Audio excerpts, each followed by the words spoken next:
मी पंजाब 23-24-25 दरम्यान सातारा सांगली तसेच नंतर कोल्हापूर राधानगरी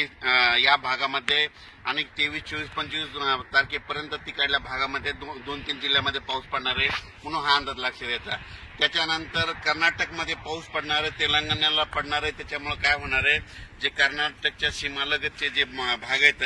म्हणजे उमरगा झालं, नांदेड झालं, त्याच्यानंतर धर्माबाद झालं, त्याच्यानंतर धाराशिव, जत, मंगसूळ या भागामध्ये पावसाचं सत्र ह्या 5-6 दिवस चालूच राहणार आहे म्हणून हे अंदाज लक्षात यायचा। त्याच्यानंतर राज्यातल्या सर्व शेतकऱ्याला सांगू इच्छितो, ज्यांचा कांदा असेल, ज्यांच्या वीटभट्ट्या असतील, ज्यांचा गहू असेल, तुम्ही काय करा 30 तारखेपर्यंत तयारी ठेवा, कारण की राज्यामध्ये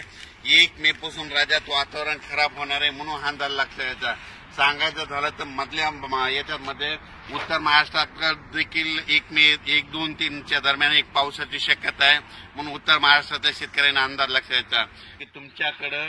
म्हणजे 30 एप्रिल 1-2-3 मेच्या दरम्यान चांगला पाऊस पडणार आहे, गारपीट होणार आहे म्हणून तुम्ही तुमच्या पिकाची काळजी घ्या, कारण की 30 एप्रिल 1-2 मे 1-2-3च्या दरम्यान तुमच्या नागपूर भागामध्ये, पूर्व विदर्भामध्ये चांगला गारपिटीसह